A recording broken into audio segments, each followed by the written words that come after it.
Então, muito boa tarde a todas e a todos. É com muita alegria que vos recebemos hoje aqui, num dia tão especial. Estando num dia de chuva terrível, não é? Com um dia muito frio, com muita satisfação que nós vemos esta sala cheia de amigos. Comemoramos ontem o Dia Internacional da Mulher e nós, a equipa aqui do Centro de Artes, quando começamos a pensar como iríamos comemorar este dia, entendemos que seria importante homenagearmos mulheres. Mulheres que, pelo seu percurso profissional, pelo seu percurso de vida, foram um exemplo para todas nós. E então, pensamos, tanto nós a comemorar os 50 anos do 25 de Abril, numa mulher que a nível nacional se tivesse destacado, não só na vida académica, mas também na vida política. Então lembramos da doutora Maria de Lourdes Pinto-Silva, que, como vocês sabem, em 50 anos de democracia foi a única mulher que nós tivemos como Primeira-Ministra e por um curto espaço de tempo e por uma questão por um momento político muito especial. Para isso convidamos uma colega da escola, a doutora Marília Carrilho, que fez doutoramento precisamente sobre a vida e a obra e o trabalho que esta mulher, a doutora Maria de Lourdes Pinto-Silva, desenvolveu, e desde já agradeço a sua presença por vir partilhar um bocadinho connosco o conhecimento que ela tem da obra e do trabalho da doutora Maria de Lourdes Pinto-Silva. E depois quisemos homenagear uma mulher...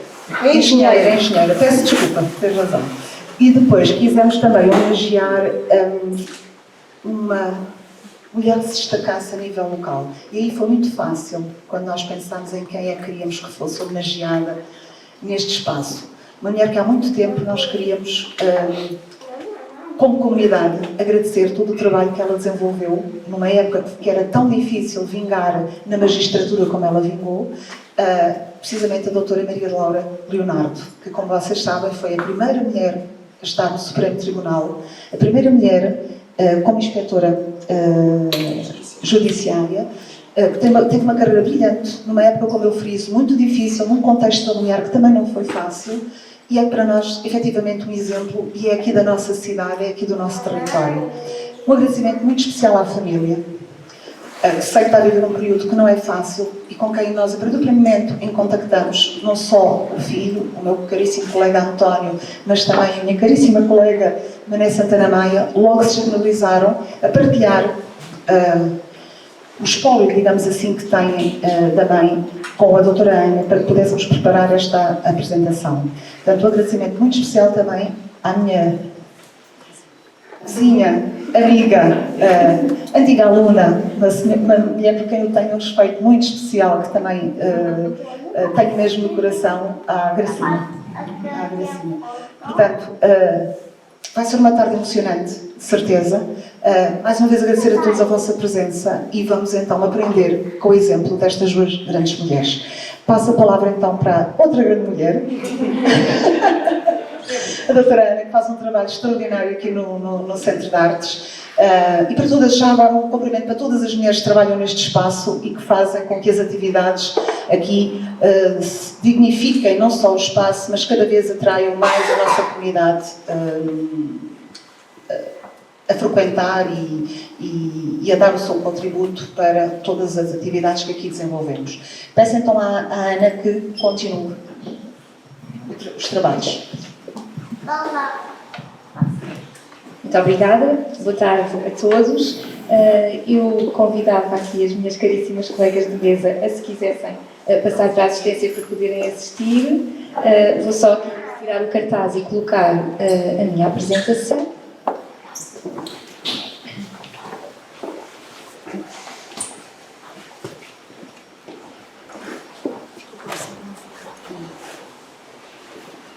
Peço desculpa que...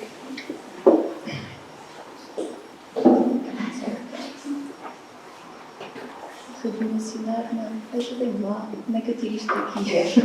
Não é justo. Sim, é mais fácil. Não está a ver. Ok, já está.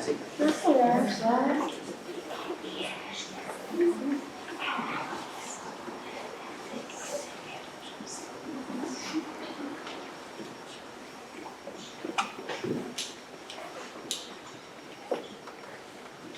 Peço desculpa aqui por este pequeno compasso. Bem, então para abrir esta atividade, e considerando um pouco o trabalho que tenho vindo a realizar ao longo deste último ano letivo, também na Universidade de Coimbra, uma vez que me coube este ano lecionar parte da cadeira de História das Mulheres, na licenciatura em História, com a professora Irene Vaquinhas e também com a professora Maria Antónia Lopes, pensei que seria interessante trazer aqui uma perspectiva histórica relativamente à forma como a mulher foi vista ao longo dos tempos, e irei abordar muito sucintamente algumas ideias relacionadas com os estereótipos femininos predominantes, mais ou menos ao longo da época moderna, desde os séculos XV, XVI até ao século XIX, para depois chegarmos ao século XX em condições que permitiram já a afirmação de mulheres como as que homenageamos hoje aqui no espaço público. E então começava muito esquematicamente por vos dizer, de acordo com o que já foi estudado e publicado por várias autoras, das quais destaca a professora Maria Antónia Lopes, que boa parte dos estereótipos femininos que se impuseram no final da Idade Média e que perduraram, em alguns casos, até à atualidade, foram construídos ou foram sendo concretizados a partir dos discursos essencialmente de médicos, teólogos e juristas. E esses vários discursos, que eu já vou exemplificar em seguida, contribuíram para criar esta imagem da mulher como um ser inferior, preso à imbecilidade, é uma expressão que é usada por um dos padres da Igreja, já veremos concretamente, da sua natureza considerada corrompida.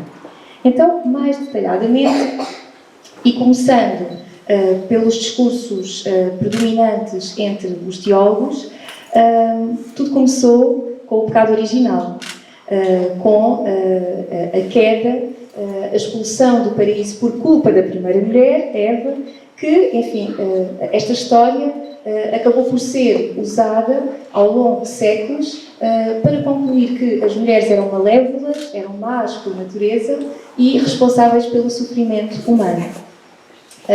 A questão é aqui ilustrada com uma das muitas representações que nós temos na história da arte ocidental do Jardim do Éden, esta de Lucas Cranach Gouveia, do início do século XVI, em que temos a representação de Deus apontando para a árvore do conhecimento do bem e do mal, e Adão e Eva, e portanto o pecado original que terá determinado esta imagem negativa das mulheres que perdurou durante séculos.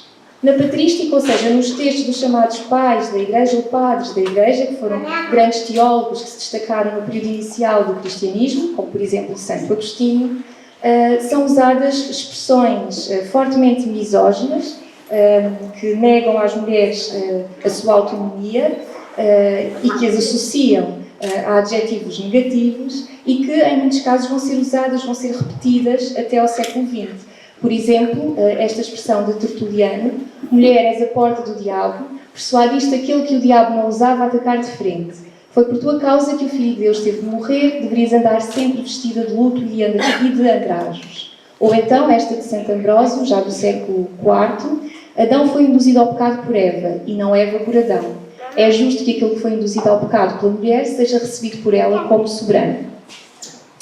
Ainda outros dois exemplos, este aqui de São João Crisóstomo: em meio a todos os animais selvagens não se encontra nenhum mais nocivo do que a mulher.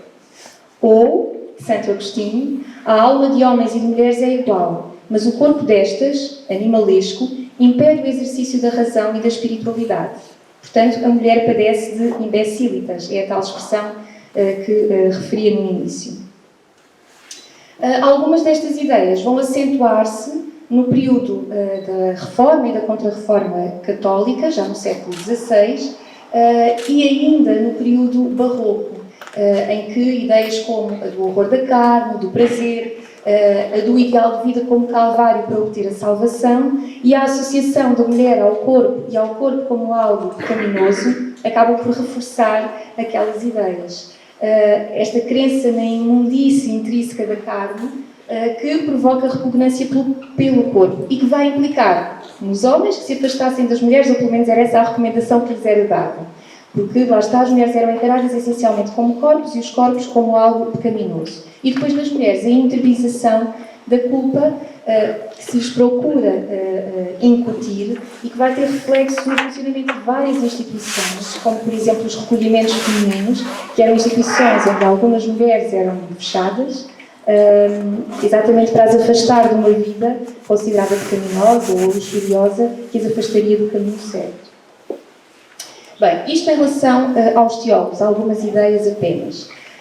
Da parte dos discursos médicos, as coisas também não eram muito mais abonatórias para as mulheres, porque, segundo o saber médico da Antiguidade, que vai ser em grande parte reproduzido durante a Idade Média e depois também durante a época moderna, estava assente na teoria dos 4 humores, portanto, no nosso corpo tudo funciona com base nestes 4 humores e no estado de equilíbrio ou desequilíbrio em que eles se encontram. Tudo o que era quente e seco, de acordo com essa teoria, era superior ao frio e úmido, porque se considerava que o calor e a secura fomentavam o uso do espírito, o uso da razão, e, contrariamente, o frio e a umidade provocavam a baixeza, o desejo desenfreado, a irracionalidade. E, claro, quem é que é associado ao quente e ao seco? O homem, ao frio e ao úmido, a mulher. E, portanto, claro que, mesmo em termos de conhecimento médico, a mulher era considerada inferior ao homem. Relativamente à gestação, por exemplo, para Aristóteles, já desde o século IV a.C., mas esta é uma ideia que vem sendo reproduzida ao longo da Idade Média e que entra pelo período moderno adentro, as mulheres eram apenas incubadoras e só podiam gerar homens. Quando, em vez de um homem, geravam uma mulher, é porque tinha havido um problema. É porque a incubadora ou a matriz feminina não funcionava bem e danificava o sêmen. Portanto, as mulheres eram machos mutilados e imperfeitos. O que São Tomás de Aquino, já depois do século XIII, irá repetir, considerando que o pai deve ser amado mais do que a mãe, por ser ele o princípio ativo da geração, enquanto ela é o passivo. E só nasce uma rapariga se a matriz, se o útero humano não funcionar bem. Aqui temos a reprodução de uma gravura do século XVI, da obra do médico e cirurgião francês, Ambroise Paré, que é bastante curiosa, mostra a posição do feto, neste caso gêmeos, no útero durante a gravidez. Portanto, a ideia era de que o feto tinha uma forma já absolutamente igual à do adulto e que se encontrava assim no ventre materno. Bem, relativamente à lei, pois a lei acabava por ir ao encontro de todos estes estereótipos, porque se as mulheres eram consideradas seres inferiores ao nível fisiológico, ao nível do corpo e ao nível espiritual, ao nível da razão, então elas também não poderiam estar equiparadas aos homens em relação à legislação. E por isso, com a crescente influência do direito romano, acentuam-se na Idade Moderna as incapacidades jurídicas das mulheres, sobretudo as casadas, e esta é uma questão que depois ainda irá agravar-se no século XIX com a legislação que entretanto surge. Nem tudo era assim tão desanimador para as mulheres. Em determinadas ocasiões, nomeadamente em alturas da história em que se muda de paradigma, em que a forma de pensar sofre alterações, surgem alguns defensores, homens e mulheres, das qualidades femininas. Há várias ocasiões em que este debate aceso sobre a validade dos dois sexos se coloca, são as chamadas querelles des femmes ou querelles des sexes. Existe, a primeira é dos finais da Idade Média, é uma espécie de disputa literária e intelectual que surge em França e que depois se alarga a toda a Europa, inclusive aqui em Portugal, e são publicados alguns livros, eu trouxe apenas 2 para exemplificar, de autores que, opondo-se àqueles estereótipos dominantes que acabámos de referir, defendem a validade ou a bondade das mulheres, como eles próprios dizem. Um deles é este Espelho de Casados. Vemos aqui a primeira a folha do rosto da obra, que foi impressa em 1540, foi publicada pelo Dr. João de Barros, não é o João de Barros, autor das conhecidas décadas, não é? É outro que foi jurista e que usou a sua experiência como jurista e também como homem que tinha sido casado, na altura em que escreve o livro já era viúvo, para defender a bondade do casamento. A obra é interessantíssima, ele apresenta uma série de argumentos a favor do casamento e, simultaneamente, a favor da mulher. Porque se o casamento, na perspectiva dele, era algo tão positivo, tão válido, a mulher, que fazia parte, obviamente, desse enlace, também era perspectivada de uma forma positiva. Ele rebate uma série de argumentos daqueles que consideravam a mulher inferior, irracional, etc., como vimos anteriormente. Uma outra obra muito interessante é este folheto, de 1715, que é de uma autora, Paula da Graça. É um folheto pequenino, mas que encerra em si, expressões fantásticas. E, ao que se sabe, nós não sabemos quase nada sobre ela. Há alguns autores até que colocam em dúvida o facto de ela ter sido uma mulher, mas aparentemente foi. E ela escreveu esta obra chamada Bondade das Mulheres Vindicada e Malícia dos Homens Manifesta para responder a um folheto que um outro autor, Baltasar Dias, tinha publicado dizendo horrores das mulheres. E ela vai rebater todos os seus argumentos neste folheto, são 6 páginas também maravilhosas, e ela começa, ou melhor, ela simula uma situação em que se está a dirigir a uma jovem que lhe pergunta, conselho, está noiva, e pergunta-lhe se ela acha que ela deve casar. E então ela vai desenvolver uma série de argumentos e, no fim, chega à conclusão de que a jovem não se deve casar, é o conselho que lhe dá, não te cases, faz como eu, que fiquei celibatária toda a minha vida. Ela escreve numa idade já avançada. Aliás, esta gravura é muito gira, que está na página de uma das edições, na primeira página de uma das edições do folheto, que mostra uma senhora, vocês conseguem ver lá em cima, sentada, até tem uns óculos muito engraçados, está a dirigir-se a uma jovem, que era exatamente aquela que lhe pedia ao conselho, de não te cases, fica solteira, porque, e depois se nós analisássemos a legislação veríamos que era assim, de facto a condição mais vantajosa para uma mulher era ou a de viúva ou a de solteira, porque uma mulher solteira maior de 25 anos tinha mais ou menos os mesmos direitos que um homem com a mesma idade e pertencente à mesma classe social, enquanto que ao casar-se ficava sob a dependência do marido e a legislação era muito mais penosa, digamos assim, em relação aos direitos da mulher. Estes textos, que são favoráveis às mulheres, portanto, são de orientação filógina, no entanto, obviamente, têm limitações, porque eles são escritos no século XVI, outro no século XVIII, e não podemos olhar para eles como olhamos para textos que sejam escritos hoje em dia, não é? E, portanto, nenhum deles acaba por questionar a subordinação das mulheres casadas, que era considerada uma imposição da natureza e divina. E entre os séculos XVI e XIX, poucos conseguiram perspectivar os dois sexos como idênticos. Portanto, são sempre concebidos como seres radicalmente distintos e hierarquizados pela diferença, em que o homem fica num patamar superior ao da mulher. Continuava, portanto, a ensinar-se no século XVII, apesar de obras como aquelas que referimos, que a mulher era intrinsecamente má e representava um perigo para os homens. O conhecidíssimo padre António Vieira, por exemplo, diz que mulher e fazenda são as duas coisas que mais apartam do céu e os dois laços do demónio em que mais almas se prendem e se perdem. Descreve a mulher como um ser ambicioso, vaidoso, sensual e, por isso, fonte de perdição. Nesta perspectiva, qual era o modelo ideal, o modelo feminino ideal? Era o modelo da Virgem Maria. Portanto, a mulher ideal seria assexuada, passiva, recolhida, silenciosa, obediente, conformada, trabalhadora, modesta. São todos adjetivos que nós encontramos em várias destas obras que, digamos assim, consideram a mulher um ser inferior.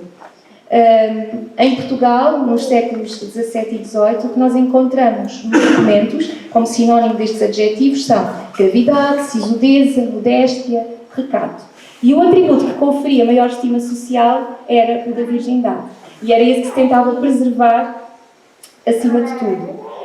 A imagem que nós vemos da Virgem nesta Anunciação de Murilo, do século XVII, remete exatamente para essa noção de uma mulher recolhida que aceita o que o destino lhe reserva, passivamente, de olhos baixos, conformada com o seu destino.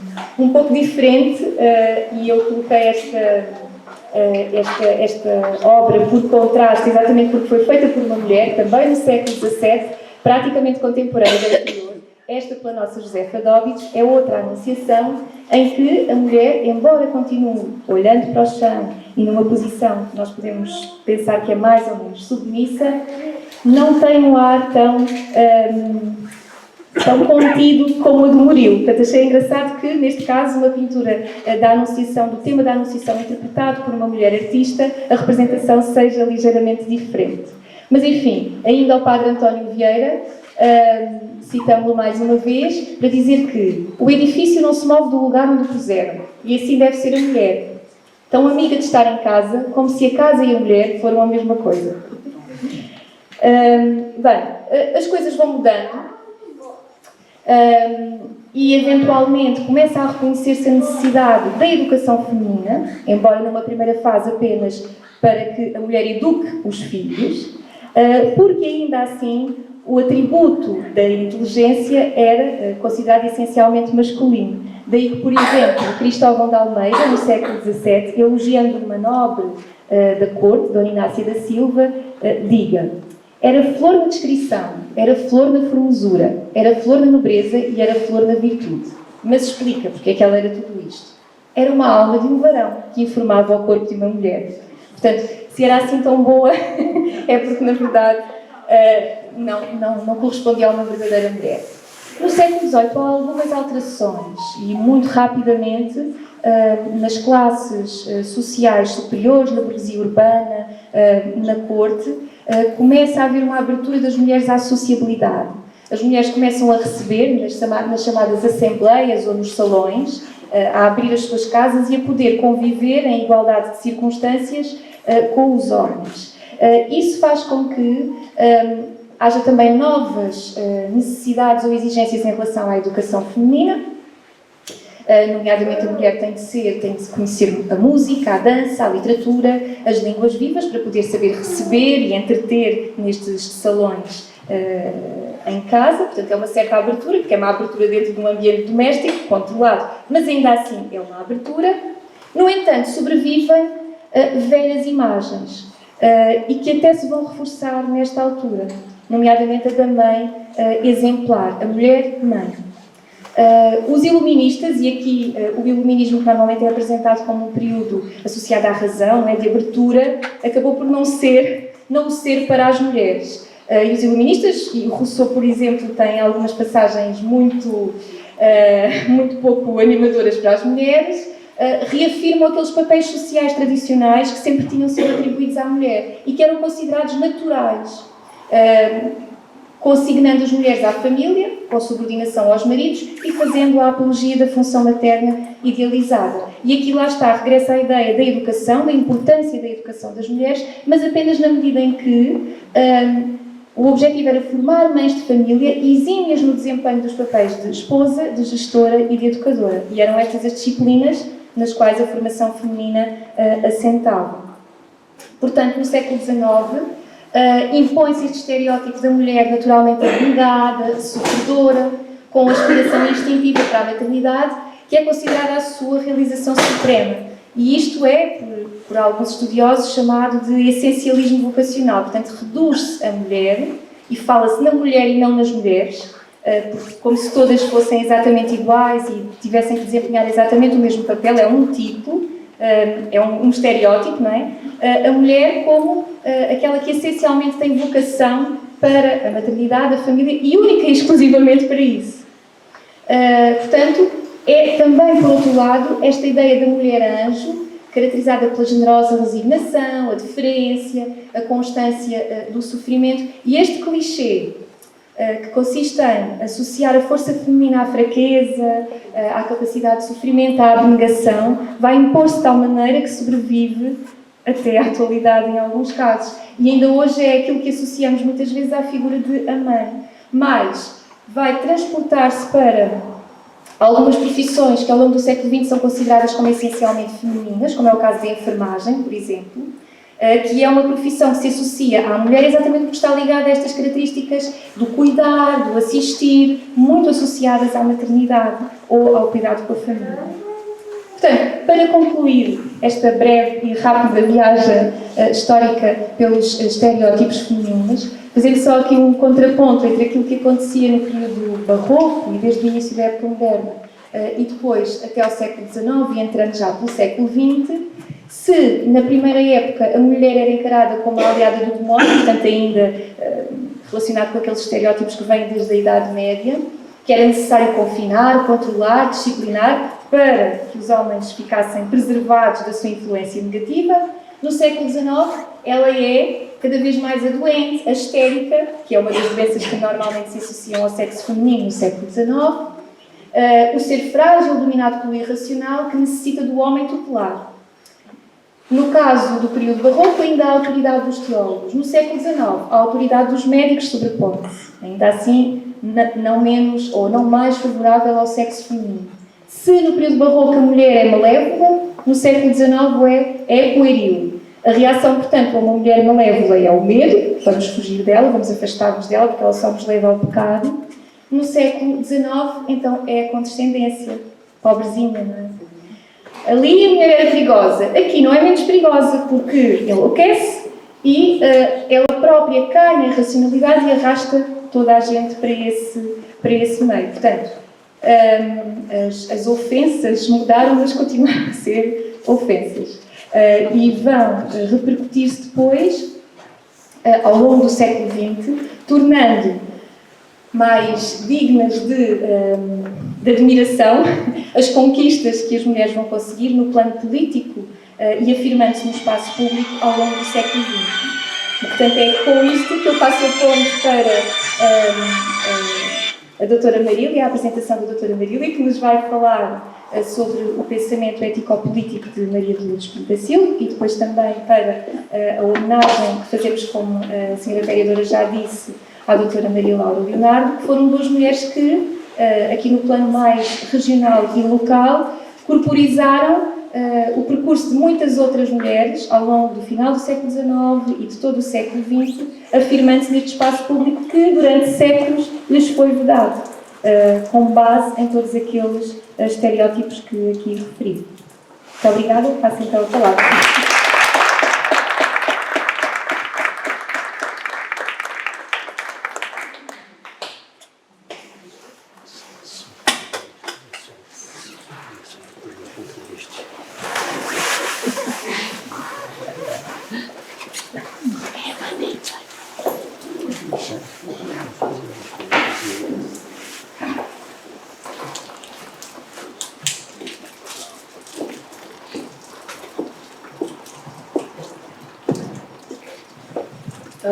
Olá, boa tarde. Antes de mais, não sou filha da terra. Também não privei com Maria de Lourdes Pinto da Silva, portanto venho aqui falar um bocadinho quase sem propriedade, ou sem grande propriedade, mas vou tentar ganhar alguma. Comecei por dizer que não sou filha da terra por uma razão especial, por um facto, que é realmente não sou filha da terra, mas já me considero muito filha desta terra, porque sempre gostei muito de cá estar, desde a primeira vez. Sendo professora, vamos calhando aqui e ali, vamos conhecendo um bocadinho de Portugal, mais para sul, mais para norte, mais para leste, mais para oeste. Salvo erro, no meu terceiro ano de dar aulas, vim parar a Pontessor. E gostei tanto que logo a seguir, perto da minha terra, que é Barval de Porto Alegre, que estava entre as duas, por questões familiares, punha sempre Pontessor logo a seguir, porque gostava tanto de cá estar. Quando voltei cá a ficar, portanto, a primeira vez em 2006, a segunda em 2009, dei-me de contente, apesar de estar longe de casa, mas era o segundo local onde eu gostaria mais de ficar, tendo em conta que a primeira experiência em 2006 tinha sido tão boa. E depois cá casei e pronto, e agora cá estou e não quero sair de cá. Pronto, vamos ver se por cá me mantenho, mas não pretendo sair sequer de cá, portanto é a terra que está no coração. Bom, tirando isto, agradeci o amável convite, na pessoa da vereadora Sérgia, com quem trabalhei muitíssimo bem, com a Ana Isabel, que é um amor de pessoa.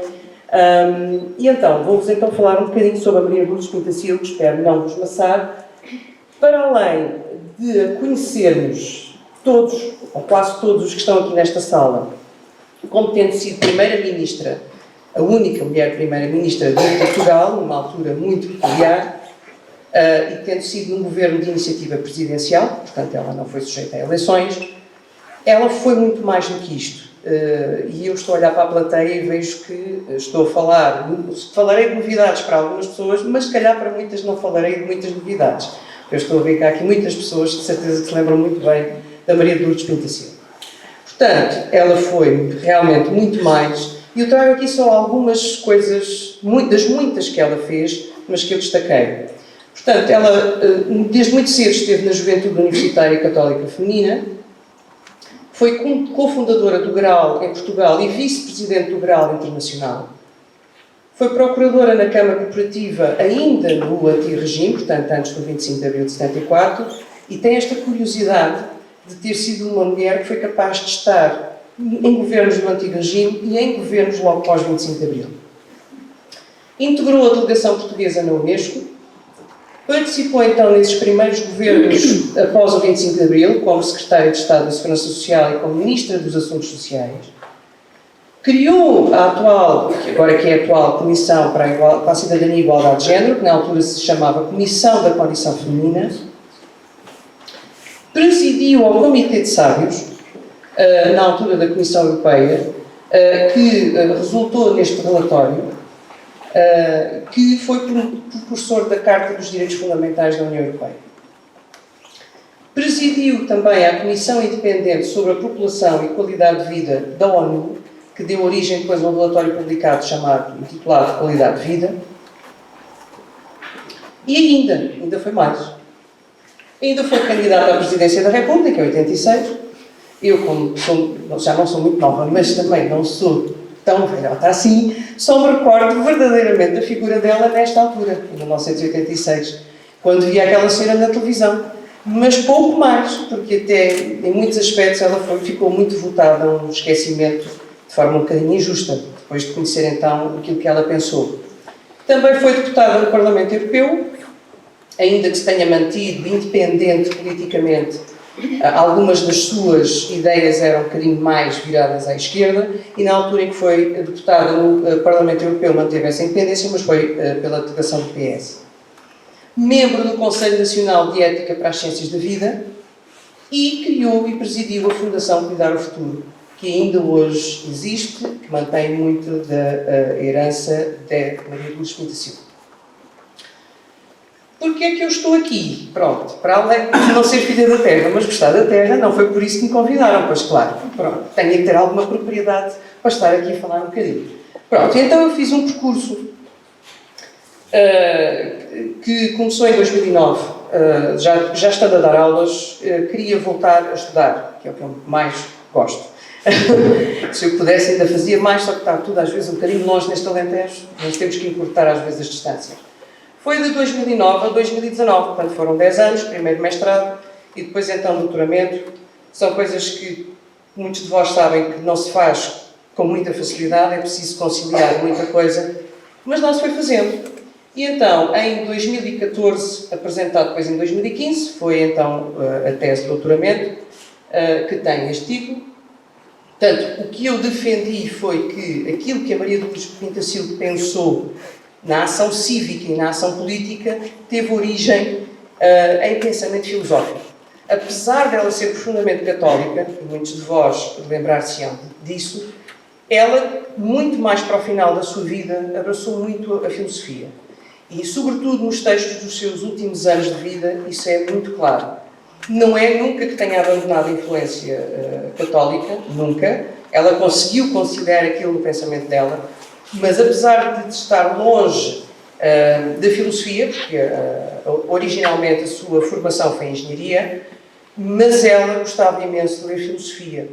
E o que foi para mim muito interessante. Eu própria desconhecia, se não fosse uma professora dada às questões de género e muito adoradora da Maria de Lourdes Pintasilva, eu própria não sabia que ela tinha deixado tanta coisa escrita, tanto pensamento escrito e tanta coisa interessante, tendo em conta até o background de filosofia.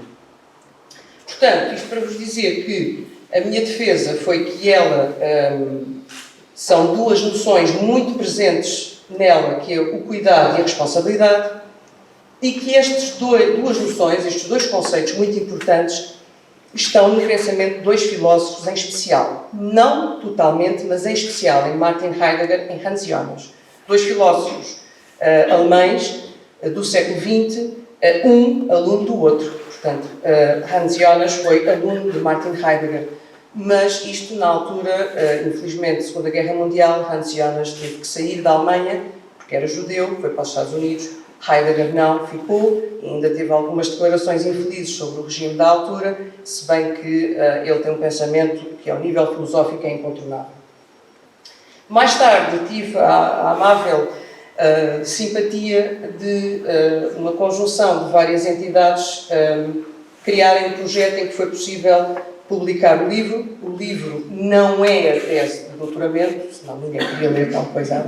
Não digo ninguém, mas muita gente não gostaria de se aprofundar a fundo na filosofia, mas o que eu tentei fazer foi transpor o mais que eu pudesse a tese para ser possível de ler e ser acessível a qualquer pessoa, mesmo que não tenha conhecimentos específicos da ontologia ou da ética, como vamos ver que são as áreas de pensamento do Heidegger e do Jonas. Trago-vos aquilo que está presente tanto na tese, que depois também está no livro, que é basicamente uma súmula. Está aqui muito pequenino, mas conseguimos ver depois a seguir melhorzinho. Aqui é que está na sua totalidade.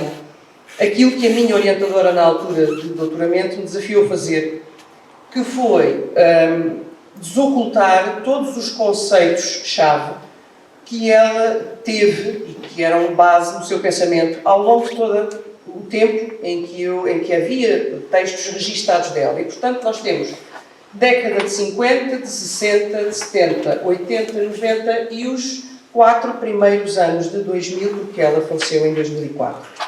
Então, só assim, vou passar um bocadinho, depois mais à frente vão poder ver melhor, mas só para termos um bocadinho a noção em como, obviamente, o nosso pensamento, nós próprios também não temos logo tudo, vamos adquirindo conhecimento ao longo da nossa vida e, portanto, o que é que fazem estas linhazinhas, o que é que significa? É que significam que este conceito perdurou ao longo de todo o tempo em que eu analisei os textos dela, portanto, desde 50 até à sua morte, temos a mulher, os movimentos sociais, temos a importância da universidade e do conhecimento, temos a importância do diálogo.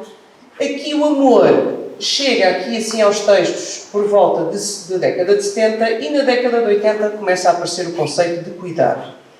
Eu faço quase como se fosse uma substituição, não é, obviamente, diretamente uma substituição do conceito de amor para o conceito de cuidado, mas o que é certo é que a partir desta altura os textos são muito mais a noção de cuidado e aparece muito menos a noção de amor. Até porque a noção de amor, no princípio, era muito mais ligada ao cristianismo e, a partir daqui do cuidado, aparece o pensamento de género, o pensamento do feminismo e aparece o pensamento de Heidegger, da filosofia.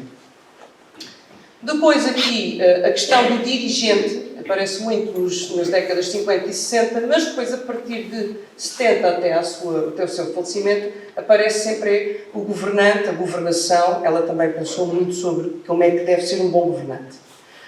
Depois, a noção de noosfera, que é de um filósofo, Teilhard de Chardin, o trabalho, o mudar de vida, a autodeterminação e a autossuficiência de cada um, a interdisciplinaridade, que ela própria defendeu sempre durante o seu governo e em tudo o que ela fazia, a participação ativa, o agir localmente e o pensar globalmente, e depois temos, a partir então, como veem aqui da década de 80 em diante, temos aqui o grande manancial de coisas importantes que já vamos ver então. Portanto, isto está então presente nestas duas. Então aqui melhor, já vimos estas, temos aqui o amor e o cuidado, e o cuidado é então central nela.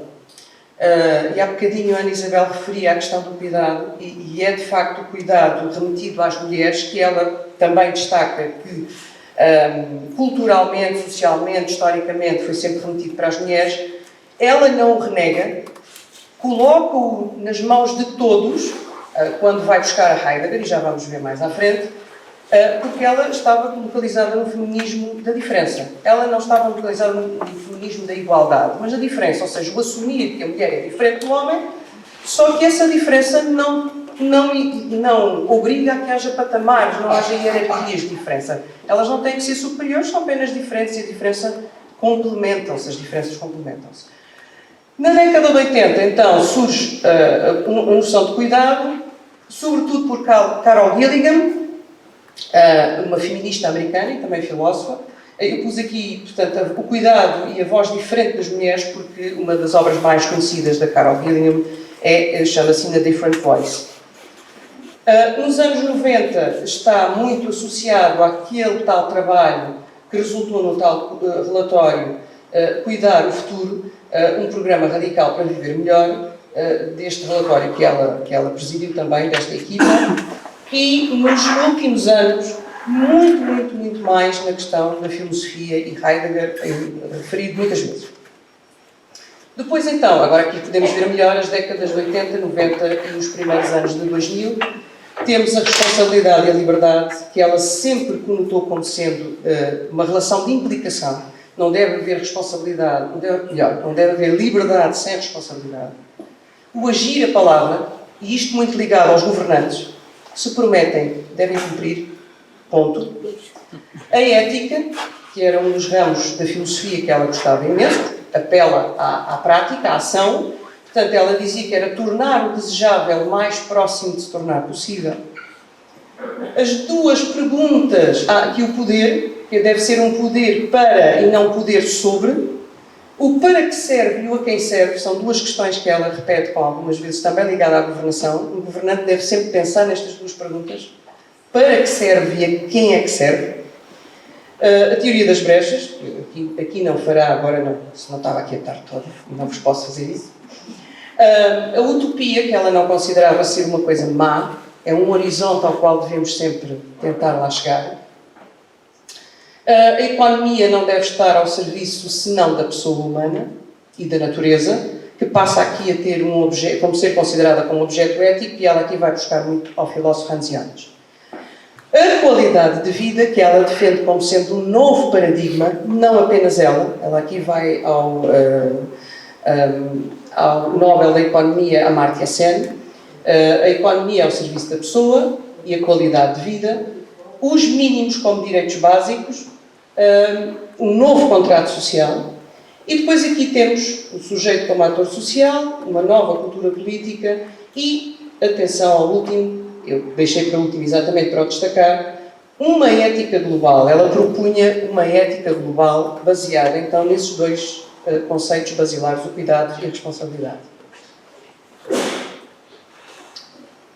Tinha aqui um excertozinho de uma entrevista dela, mas não sei se... Mas estamos todos cá neste mundo e estamos como seres solidários uns dos outros. Não existimos sozinhos.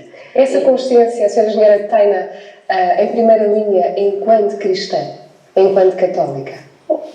Sem dúvida que é um eixo fundamental. Mas é também um eixo filosófico, devo dizer.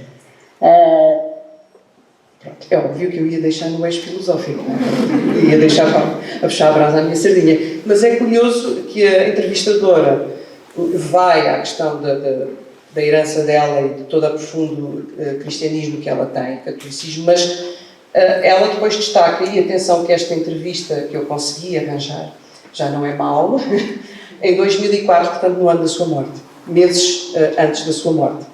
E ela destaca ali a questão do eixo filosófico. E depois, mais tarde, enquanto estava a fazer o doutoramento, pedi para ter acesso à biblioteca dela.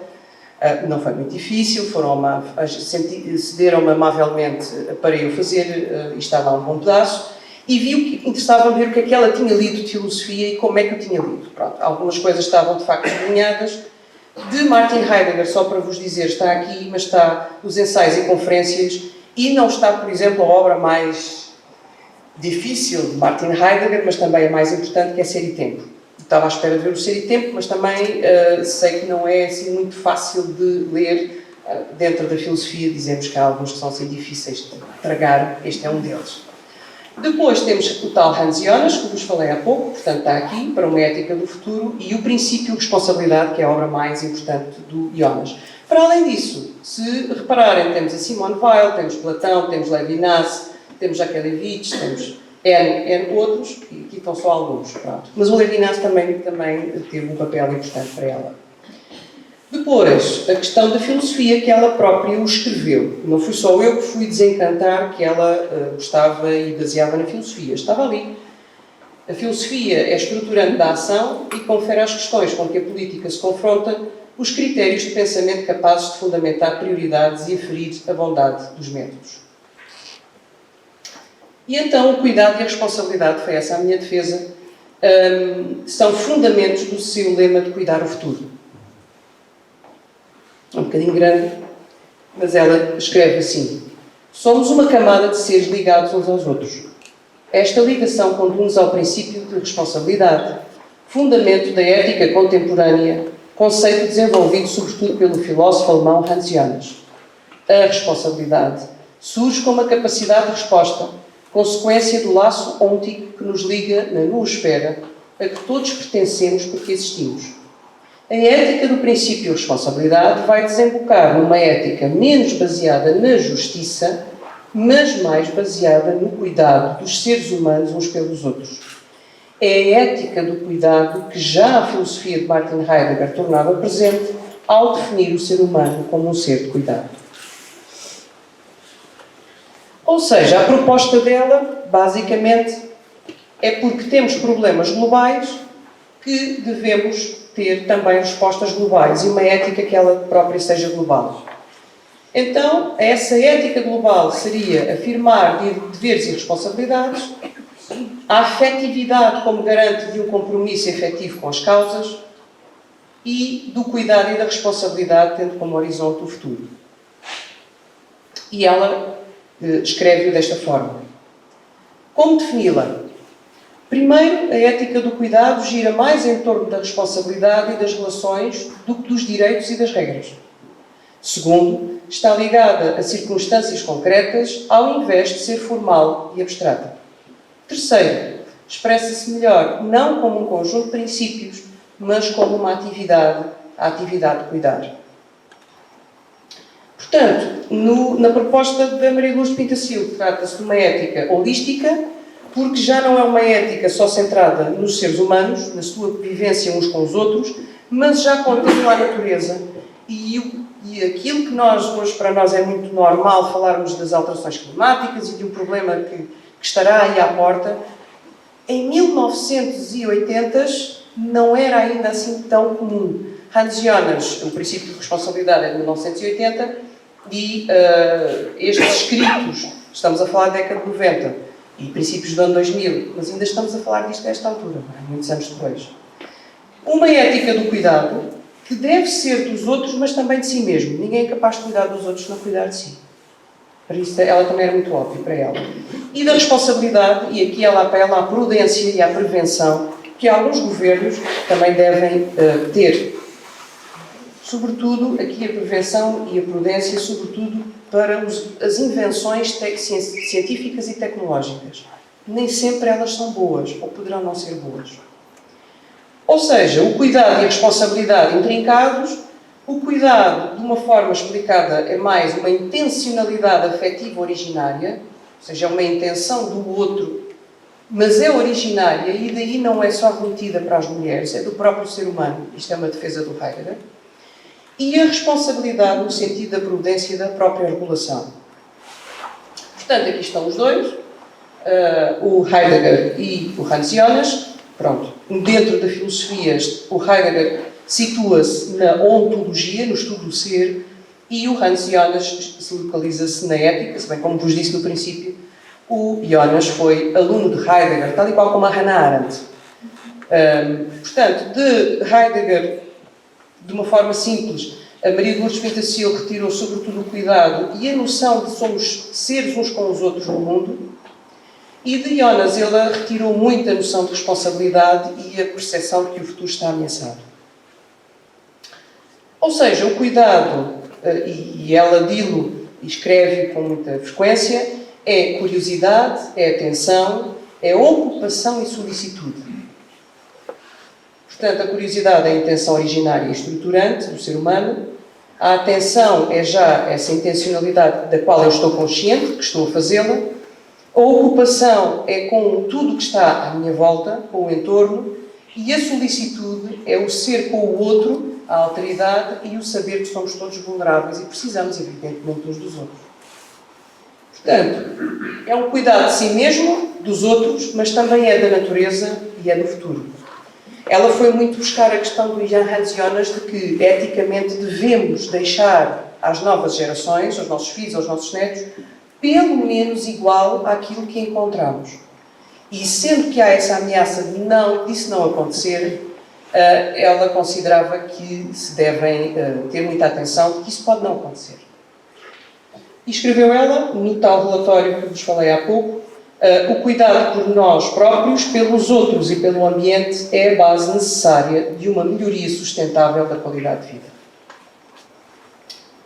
A responsabilidade é então, como vimos há bocadinho, no sentido da prudência da regulação, mas também é no sentido que temos deveres e é, sobretudo, também na questão da manutenção da vida.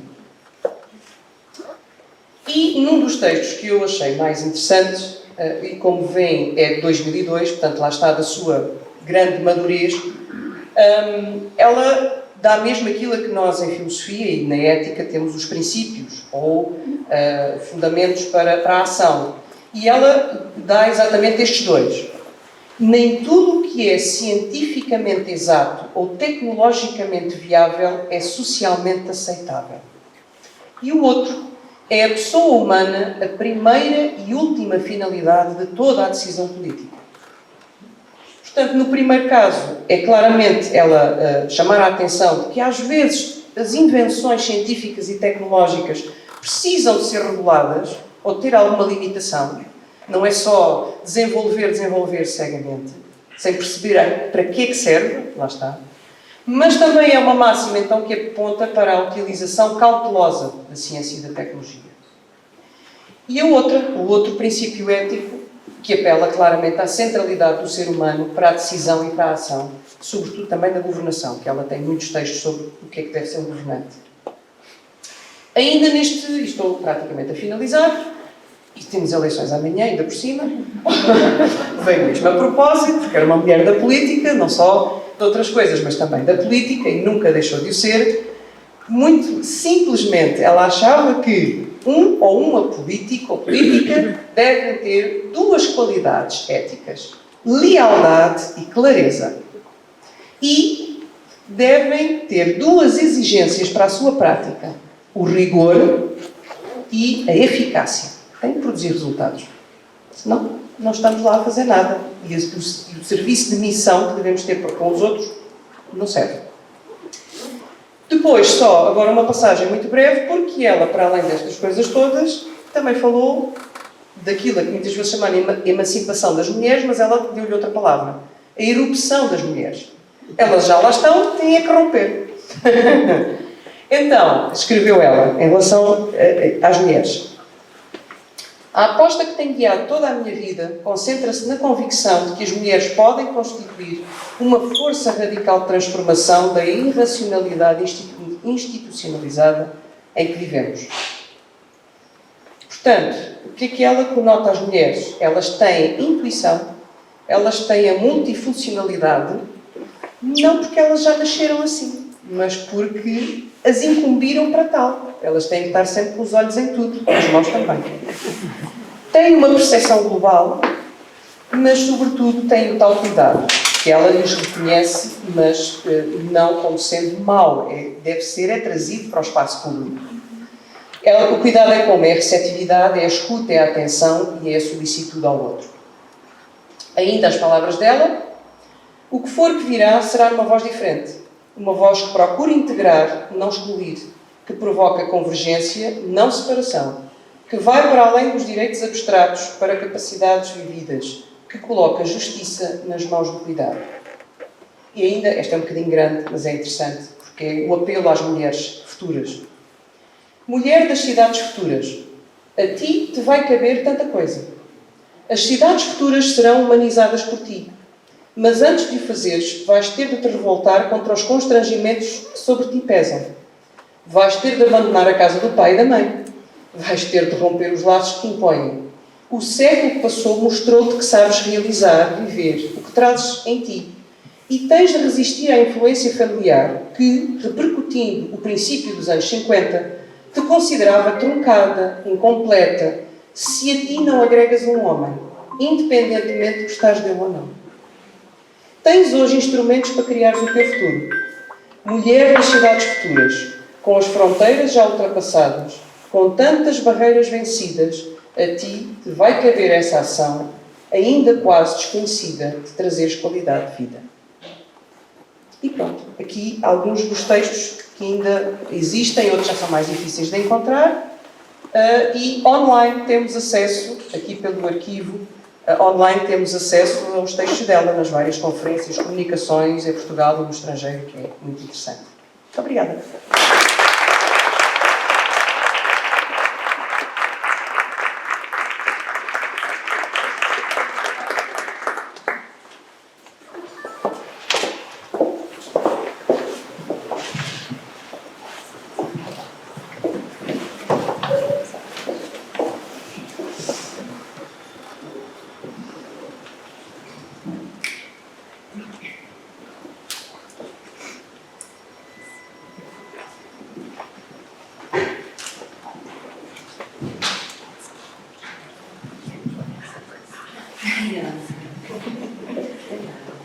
Estamos. Bem, então passamos agora à terceira parte aqui da nossa conversa, onde vamos fazer então uma evocação do percurso profissional, em parte também pessoal, da doutora Maria Laura Leonardo. Eu vou começar por fazer referência a alguns aspectos da sua biografia, e agradeço muito, a vereadora também já o fez no início, mas agradeço muito à família os materiais disponibilizados, anotações e uma série de entrevistas que a própria concedeu na altura, há 20 anos, celebra-se este ano, o 20º aniversário da sua nomeação como juíza conselheira do Supremo Tribunal de Justiça. Na altura saíram várias reportagens na imprensa nacional, local e regional também, e eu vou reproduzir aqui alguns desses recortes de jornal que foram guardados também pela família. Então, a doutora Maria Laura nasceu aqui em Pão de Sor, em 1937, passou a sua infância em Ponte de Sor. As indicações que eu tenho são de que foi uma infância feliz, com muita brincadeira ao ar livre, idas ao cinema, um mês de férias na Nazaré, a importância da Feira da Ponte, que era um evento anual significativo aqui para a nossa comunidade e foi durante muitos anos. Depois, no período da adolescência, ela completou o 2º ano dos liceus aqui em Pão de Sor. Há uma referência numa das suas entrevistas a um momento marcante que foi o exame de admissão aos liceus em Porto Alegre, em que o examinador foi o conhecido escritor José Régio, que se manteve depois como um autor favorito da doutora Maria Laura.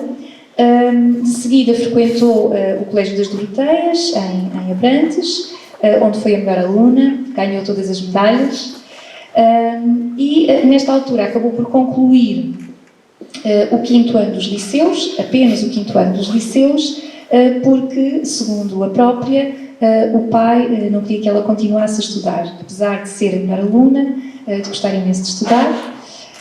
Então regressou a casa, aqui a Pão de Sor, onde aperfeiçoou as línguas, estudou pintura, teve aulas de piano. Iniciou depois o namoro com José Tomás Mendes Leonardo, com quem veio a casar aos 19 anos, e já casada passou a viver em Setúbal, onde o marido trabalhava, e onde nasceram os seus filhos. Entretanto, o marido adoeceu e essa doença acabou por ser um período marcante e difícil da vida da doutora Maria Laura. Enfim, prolongou-se durante alguns anos. No período em que esteve em Setúbal, fez lições de pintura com o mestre Domingos Rebelo, em Lisboa, e voltou a estudar. Nomeadamente fez o curso da Alliance Française e 2 cadeiras do 7º ano dos liceus, para as quais se preparou sozinha, obtendo no exame final de Filosofia 18 valores e na de Organização Política 20 valores. Portanto, é referido para este período o apoio dos pais, que iam regularmente a Setúbal, com os quais os filhos passavam férias aqui em Ponte de Soro, idas à praia, uma viagem a Madrid com o marido e a morte do marido, que acaba por ser um aspecto, um facto determinante na sua vida, em 1967, quando tinha apenas 30 anos de idade, ela, a doutora Maria Laura. Bem, a sua viuvez, esta fase inicial da viuvez, implica o regresso a Ponte de Soro com os filhos, passou a viver em casa dos pais, e logo nesse ano letivo, portanto 1967-68, preparou-se em apenas 3 meses e concluiu o 7º ano, portanto, como tinha dito, tinha-se ficado na sua adolescência pelo 5º ano dos liceus, concluiu o 7º ano com ótimos resultados. Dispensou a admissão e ingressou em Direito na Universidade de Coimbra. Fez o curso como voluntária, portanto só ia a Coimbra fazer as frequências, os exames, estudava aqui em Ponte de Soro e terminou a licenciatura com a média final de 16 valores no ano letivo de 1972-73, tendo sido convidada para assistente na Faculdade de Direito. Convite que recusou, ou convites. Entretanto, exerceu como professora aqui em Ponte de Soro enquanto estava a fazer o curso em Coimbra no ensino técnico, nomeadamente neste mesmo ano letivo de 72-73 e no seguinte, e porque nesta altura, antes do 25 de Abril, o acesso às magistraturas estava vedado às mulheres, ela, assim que obteve a licenciatura, inscreveu-se na Ordem dos Advogados, acumulando o respectivo estágio com o ensino ainda aqui na escola de Ponte de Soro. Com o 25 de Abril, portanto, ela terminou o curso próximo já da Revolução, aberta à carreira judicial às mulheres, concorreu de imediato à magistratura do Ministério Público e ingressa então na magistratura. Trabalhou em várias comarcas como delegado do Ministério Público, nomeadamente Nisa, Lolé, Guimarães, Porto Alegre, e optou depois pela magistratura judicial, fazendo estágio para juiz na comarca de Lisboa. Obteve, enfim, a notação de apta em março de 1979. Enquanto magistrada judicial, trabalhou em várias comarcas, Serpa, Mértola, Cartaxo. Houve 2 episódios que foram destacados em entrevistas que ela deu em 2004 que eu anotei aqui, nomeadamente, por exemplo, quando estava em Moura, em várias ocasiões as pessoas espantavam-se de tal forma ao ver uma mulher patina que lhe pediam autorização para a fotografar. E depois um outro episódio em 79 em Mértola, em que ela refere, fiz um julgamento em que apenas o réu era o homem e que até foi motivo de notícia nos jornais. Portanto, entre a juíza e as advogadas e todas as outras funcionárias, só mulheres e só o réu é que era o homem. Bem, entretanto, passou a viver em Lisboa e é nesta altura que é convidada como docente do Centro de Estudos Judiciais, na área da jurisdição civil, onde leciona entre 1986 e 93. Faz também uma comissão de serviço como inspetora judicial entre 93 e 96 e ingressa como magistrada do Tribunal da Relação de Évora nesse mesmo ano, 1996.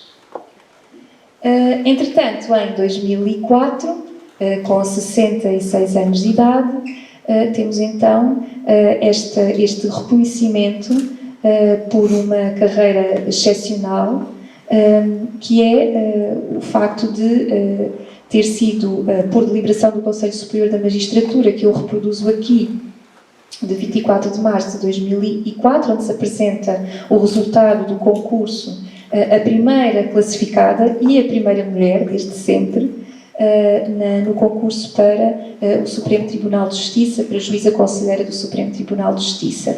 Do lado direito, temos a nomeação, que é de 4 de maio desse mesmo ano. Este acontecimento foi como eu dizia no início, amplamente noticiado e divulgado, quer na imprensa local, obviamente, na imprensa regional e também na imprensa nacional. Coloquei aqui alguns exemplos de recortes de jornal, que, como já disse, a família gentilmente nos cedeu. Aqui, por exemplo, no Público, no Expresso, na revista do Expresso também, na Visão. Paralelamente, antes de voltarmos aqui à ocasião da tomada de posse como juíza conselheira, gostava também de referir alguns aspectos que depois a família, se tiver interesse, poderá aprofundar ou não, que eram apontados ou foram apontados nas várias entrevistas relativamente à vida mais pessoal, para além da profissão ou a par da profissão, a importância da família, primeiro filhos e pais, depois filhos e netos, o gosto pelas viagens, que fez sozinha ou com a família, nomeadamente esta ideia de que a prenda de anos, por exemplo, e Natal dos netos era uma viagem ao estrangeiro. Enfim, e o gosto pela música, com idas regulares ao São Carlos, aos concertos da Gulbenkian, pelas artes plásticas também, porque, como já referi, ela própria, e sobretudo nestes últimos anos, retomou a pintura, ela própria aprendeu pintura, retomou a pintura. Portanto, a importância destas outras atividades paralelamente à vida profissional. E agora gostava de destacar algumas ideias, e aqui estabelece uma série de pontos com aquilo que a Marília referiu, curiosamente, ou não, se calhar não é nenhuma curiosidade, faz todo o sentido, com o pensamento de Maria de Lourdes Pintacilgo. Algumas notas ou algumas ideias que destaquei do discurso de tomada de posse, que foi proferido a 27 de maio de 2004, no Salão Nobre do Supremo Tribunal de Justiça. Em primeiro lugar, esta ligação à filosofia, portanto, citando Seneca, nomeadamente esta frase, ou esta ideia de que não nos devemos preocupar com viver muitos anos, mas com vivê-los satisfatoriamente. A doutora Maria Laura diz que só pode viver bem quem tiver capacidade para dizer sim e não, sendo a falta de liberdade incompatível com a natureza humana.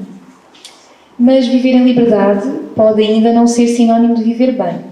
Isto só acontecerá verdadeiramente se pusermos um limite ético à nossa própria liberdade. Portanto, aqui uma ponte exatamente com aquilo que acabámos de ouvir aqui pela Marília.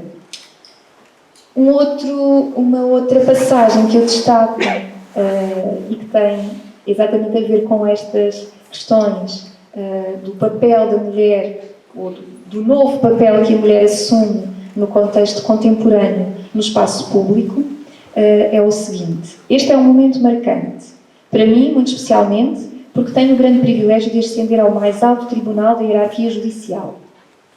Mas também, segundo julgo, para a sociedade portuguesa em geral. Não por ser eu a ascender, mas porque hoje se abre mais uma porta às mulheres. Esta conquista temos nós que agradecer à Revolução de Abril. Acontece no ano em que se comemoram os 30 anos da Revolução.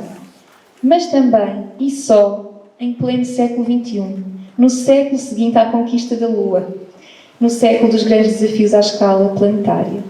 Todavia, ainda há quem entenda que foi cedo demais. Portanto, o homem foi primeiro à Lua, e só depois, em Portugal, deixou as mulheres ingressar na magistratura, o que é sintomático. E depois, porquê só agora? Na magistratura e noutros lugares e carreiras.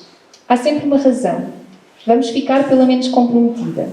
Porque houve mulheres, grandes mulheres, que entenderam que noutras alturas o seu papel era mais importante na retaguarda. E foi.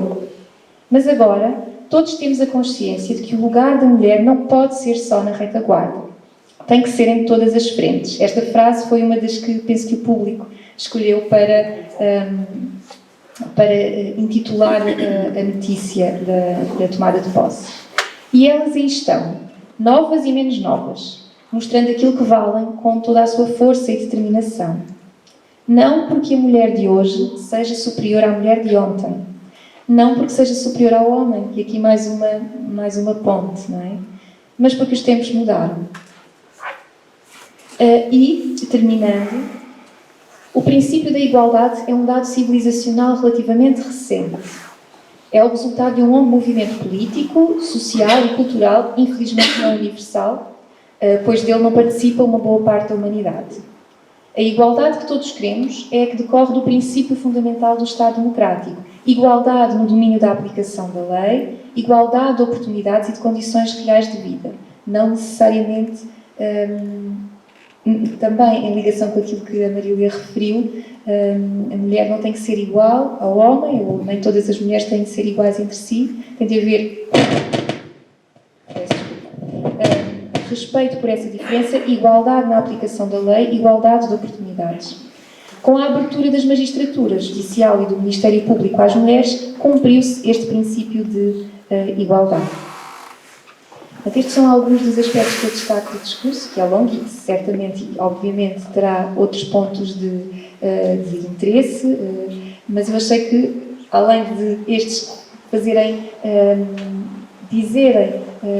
nos dizerem, nesta comemoração do Dia da Mulher, nos dizerem muito, faziam também uma ligação com algo que, ou muito do que já tinha sido referido a propósito de Maria de Lourdes Pintacil.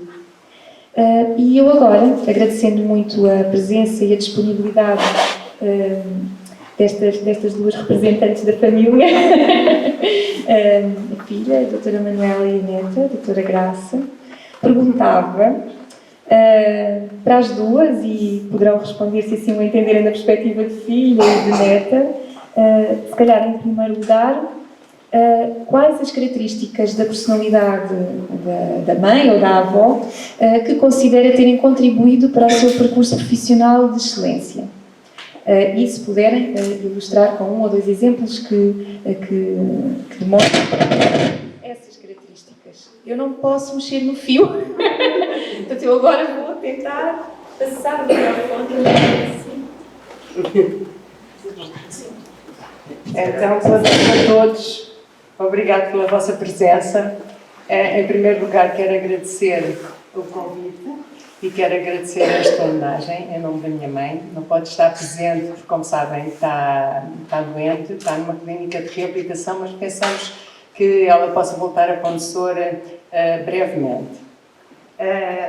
Antes de mais, ela fez um trabalho há uns anos, antes da pandemia, que ilustrou aqui numa brochura e sob um mote, falando com a Laurinha, ela perguntava: "Vovó, como é que tu conseguiste passar a tua infância sem um telemóvel?" Então ela quis descrever como é que era a infância em Pontessor na década de 40, 50, mas a partir daí, e isto começou por ser uma coisa virada para a família, virada para a explicação de como foi a sua infância para netos e bisnetos, fez uma investigação e procurou descrever como é que era a Pontessor, na altura Vila de Pontessor, nessa década de 40. E então fez as suas pesquisas, tinha muitas fotografias, falou com pessoas que ainda viviam, às vezes descendentes dessas pessoas, juntou fotografias, muitas ilustrações, muitos depoimentos dessas pessoas e fez esta brochura. E então tem 2 exemplares para oferecer à biblioteca, porque acho que tem todo o interesse. Falou também nos eventos, na Feira da Pontessor, nas pessoas mais emblemáticas, e, portanto, quem quiser pode fazer a consulta destes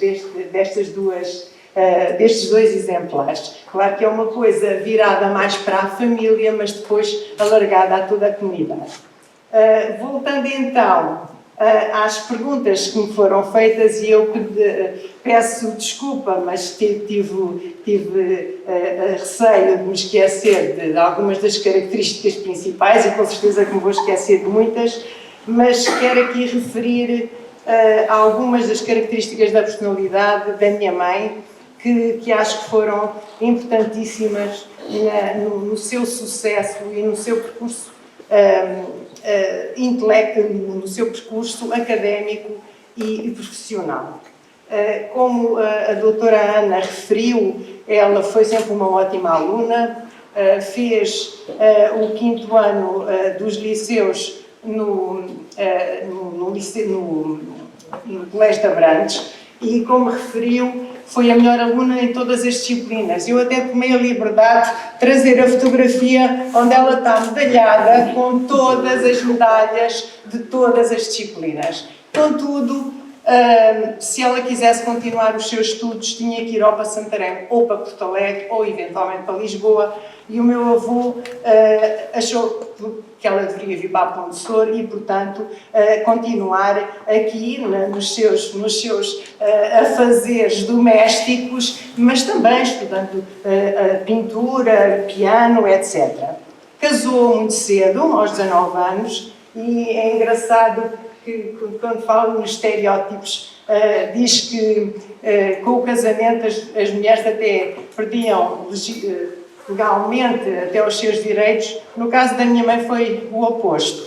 O meu pai era uma pessoa muito doente, mas cedo percebeu que ela tinha imensas potencialidades, gostava de pintura, então deveria ir pintar e deveria aprender pintura e, portanto, em 1960 e poucos, a minha mãe ia de Setúbal a Lisboa ter as lições de pintura com o professor Domingos Rebelo.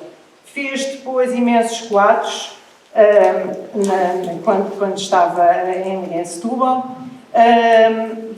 Também se dedicou a línguas, fez a Aliança Francesa, mas, sobretudo, o meu pai tinha vistas largas, começou a conviver com pessoas, todas mais velhas do que elas, nomeadamente um casal e a grande amiga dela, que era a Manuela David Gomes, que era professora de Filosofia de Setúbal. Ia passar muitos das iam passar da casa de uma à casa de outra e ela falava muito dos testes, das aulas que ia dar aos seus alunos, e a minha mãe começou a dizer que deveria estudar filosofia para poder acompanhar e poder discutir com ela algumas das suas ideias. E então pedi-lhe livros e começou por ela a estudar. E o meu pai disse: então, olha lá, se tu já sabes a matéria toda, porque é que não te inscreves e não vais fazer as provas ao liceu? E realmente foi a melhor aluna, teve 18 em filosofia e teve 20 em organização política. Portanto, o meu pai, uma pessoa muito doente, mas ela, nos 10 anos de casamento, começou a alicerçar umas ideias de liberdade e de querer ser senhora do seu destino. Quando é viúva, vem para Ponte Sor, o mais fácil, portanto, em 1967 ela veio sem nenhuma pensão, vinha com 2 filhos pequenos. O meu avô tinha possibilidades económicas e, portanto, nós tivemos a sorte de poder ficar cá a viverem com os meus avós em Ponte Sor. E o mais fácil era a minha mãe vitimizar-se e era acomodar-se e viver às custas do pai e da mãe e para poder sustentar os filhos. Mas não. A minha mãe, em 3 meses, quis preparar-se para fazer o 7º ano e para ter um curso superior. Gostava muito de estudar e ela viu que a única possibilidade que ela tinha, aquilo que ela sabia fazer era estudar e, portanto, queria tirar um curso superior para não viver às custas dos meus avós, poder dar-lhes uma educação e ela própria poder realizar-se como mulher. O que acontece é que ela preparou-se sozinha, teve algumas explicações de latim com o padre Graça, que estava aqui na altura, e de alemão com a doutora Virgínia Fernandes. E a doutora Virgínia Fernandes dizia ao Milau, que era assim que se chamavam, eu consigo preparar-te para a parte teórica em 3 meses, 6º e 7º ano, mas tu vais à oral, tu não te consegues desembaraçar. E ela dizia, mas eu não vou à oral, eu vou dispensar de oral. E como tal, ela teve 17 valores a alemão e dispensou a oral. Portanto, quais são as características da personalidade da minha mãe que eu acho que foram importantíssimas na sua vida académica? Força de vontade, capacidade de trabalho, foco, capacidade intelectual e perfeccionismo. Ela não se bastava com pouco. E não era para mostrar que era a melhor, é porque ela só ficava satisfeita quando ela dava o máximo de si em todas as tarefas. Depois, teve indecisa entre Direito e História. Ele adorava História, mas seguiu Direito. No curso de Direito foi como voluntária. Ela ia só fazer exames à faculdade. Portanto, estudava aqueles calhamaços todos e ia fazer exame. Portanto, teve notas brilhantes e refiro que no 3º ano da faculdade, em História do Direito Português, que o professor era o professor Braga da Cruz, que era, toda a gente tinha, enfim, um grande respeito e um grande temor e que era muito sovina, entre aspas, a dar as notas. Ela fez uma oral brilhante, teve 16, foi o segundo 16 que o professor Braga da Cruz deu, não sei se deu mais a algum na vida dele, tinha sido ao professor Mota Pinto e foi à minha mãe, 16. Ela ficou com a média 16, efetivamente foi convidada a ser professora universitária, não quis, fez essas atividades como professora, etc. Quando abriu o lugar para a magistratura, ela concorreu à magistratura. Primeiro como delegada, depois como juiz. Foi a primeira juiz de carreira. E é engraçado que numa profissão que era completamente dominada pelos homens, foi essa que a minha mãe escolheu. E escolheu, sendo depois toda a gente admirou-a. Admirou porquê? Porque ela tinha uma boa preparação, mas ela dizia, no primeiro julgamento, em que eu era a única mulher, em que os advogados eram homens, ela aí referiu que eram todas mulheres, mas no princípio, ela, quando ascendeu a carreira de juiz, era a primeira juiz, advogados homens, réus homens, mulheres, etc., mas a profissão dominada por homens, ela tinha uma responsabilidade acrescida. Portanto, ela era perfeccionista por natureza, ela nunca fazia as coisas em cima do joelho, ela tinha uma boa preparação, mas além de tudo mais, ela queria afirmar-se também como mulher. Portanto, ela, como era a primeira, ela não queria de forma nenhuma que as coisas corressem mal, porque não era só ela que era posta em causa, mas todas as mulheres que seriam postas em causa. Aqui há um conjunto de características que eu acho que a minha mãe tem e que foram realmente determinantes para esta carreira de excelência, que, como se disse, portanto, foi juiz, foi professora dos Centros de Estudos Judiciários, foi inspetora judicial, foi juíza da relação e depois, no concurso, foi classificada em primeiro lugar no concurso para o Supremo e entrou em 2004. E quais são essas características? Ponderação, capacidade de decisão. Isto é na parte profissional, mas na vida do dia-a-dia da minha mãe. Eu nunca senti a minha mãe indecisa com qualquer coisa. Desde que seja um fato a comprar, ou um livro para ler, ou um cinema para ver, ou uma viagem para fazer, ela sabia muito bem o que queria.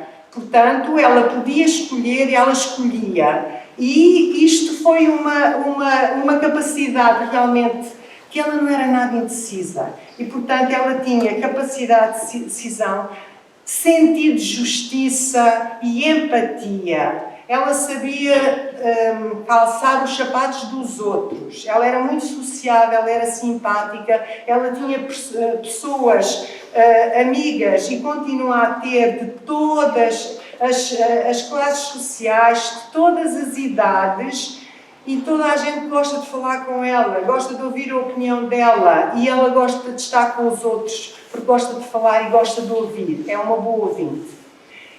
Depois é uma pessoa que é contida. Ela nunca gostou de protagonismo. Quando ela foi para o Supremo, todas, a TVI e a SIC e não sei o quê, queriam entrevistas, e ela chegou a uma certa altura e disse: eu não quero mais entrevistas, eu não gosto de entrevistas, e eles diziam: mas dê lá aquele canal, tem que dar a este, não sei o quê, tem que dar. Aquilo foi o pior para a vida dela, porque ela nunca gostou nada de protagonismo. Mas também teve que ter esse protagonismo e teve que fazer essas entrevistas e teve que se assumir como tal, porque foi a maneira, ao fim e ao cabo, de se assumir como primeira conselheira mulher, e como tal isso era importante não para ela, mas para todas as mulheres. Portanto, devo dizer que a minha mãe teve esta carreira de excelência pelas suas características, não por cotas, não por cunhas, apenas por mérito.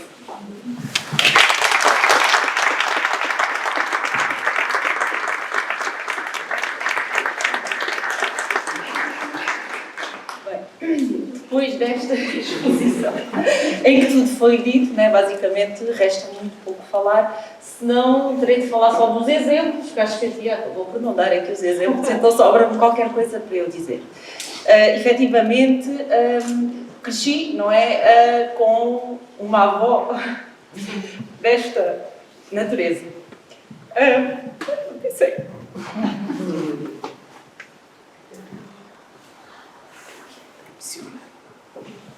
Estudaste lá em Lisboa com ela, não é assim?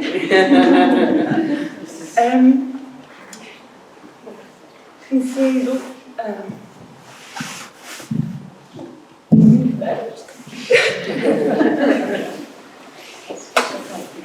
Vamos.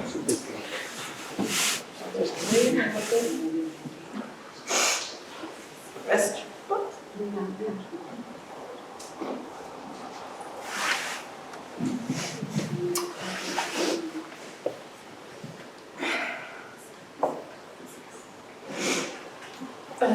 Efetivamente, fui para Direito, não foi propriamente, talvez, por causa da minha avó e do que ela foi, do que ela representa, no fundo, porque cresci também com o meu pai a ser advogado e achava que ser advogado era espetacular, defender os nossos pontos de vista, a nossa perspectiva.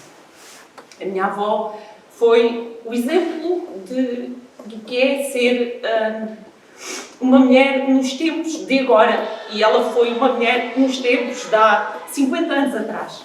Foi uma pessoa que, com toda a capacidade de organização, de trabalho, perfeccionismo extraordinário que a minha tia falou, porque a minha avó, quando eu estudava e quando eu me licenciei e quando comecei a exercer e tinha que fazer, quando fazia os recursos, alegações, e eu pegava nos textos, elaborava, levava à avó, dê-me lá aqui um jeitinho, dê-me lá aqui, veja lá se isto está bem, dê-me umas ideias, ajude-me aqui se isto, nesta perspectiva, tendo em conta estas peças processuais, e eu levava as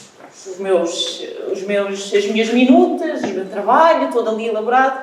A minha avó agarrava naqueles textos, passado 2 ou 3 dias, olha Gracinha, podes vir cá ver, já tem. E aquilo podia ser um toquezinho ou qualquer coisa. Não. Minha avó pegava nos meus textos e ela corrigia ao máximo, ao pormenor, do ponto final, da vírgula, de tudo. Portanto, a minha avó pegava em asteriscos, aqui vais para aqui, daqui vais para ali, e agora vais chegar ao escritório, vais fazer, vais-me trazer para ver se está correto, se está tudo. E às vezes eu fazia isso, estava tudo ok, e claro, com um saber extraordinário, de uma experiência extraordinária que a minha avó teve no direito e de vida, e às vezes já estava para entregar a peça processual, ela ainda me ligava Estive a pensar, e acho que ainda tens que pôr atrás lá, se faz favor, que eu tenho... E depois era mais textos, claro, tudo espetacular e tudo extraordinário. E durante muitos anos, os meus primeiros, se calhar, 10 anos em que eu exerci e que eu iniciei, e já iniciei há 20 anos, a minha avó foi, seguramente, claro, o meu pai também, que esteve sempre na retaguarda, mas a minha avó foi a minha inspiração nesse modo de estar e de fazer as coisas. A minha avó era capaz de imprimir um acórdão só porque não estava uma vírgula no sítio ou um ponto final no sítio. Portanto, os acórdãos tinham que ser perfeitos e tinham que ser todos diferentes uns dos outros. Nós hoje em dia aproveitamos, todos nós, print screens, copy-pastes e vai daqui para ali. A minha avó fazia peças únicas. Eram peças que serviam de estudo aos que são agora juízes. Há juízes que falam comigo, que falam com o meu pai, que dizem que os acórdãos da minha avó eram quando estavam a estudar no SES, no Centro de Estudos Judiciários, quando se estavam a preparar para a carreira de juízes. E acho que isto demonstra a grande capacidade e a grande pessoa e a grande mulher que a minha avó foi, com todas estas características que não é só, e a minha tia aqui referiu, porque a minha avó, além de ter sido e de ser uma pessoa extraordinária, que cativa todos aqueles que com ela se rodeiam, porque a minha avó sorri para toda a gente, a minha avó está sempre a sorrir, ela vai ao café, ela vai à igreja, ela vai a todo lado, e é uma pessoa que toda a gente, de todas as classes, podemos falar em classes, gosta. Gostam as pessoas pelo caráter, pela simpatia, pela empatia. É uma pessoa que chega ao coração de toda a gente. A minha avó, além de ser a pessoa extraordinária que é uma, talvez, das pessoas mais humildes que, ao mesmo tempo, eu conheço. Ela não sabe desta homenagem, não sei se já saberá, se a minha prima que está, a minha prima Isabel está em Lisboa, com ela, a acompanhá-la, mas ela vai sempre achar que é tudo excessivo, aquilo que nós aqui estamos a dizer.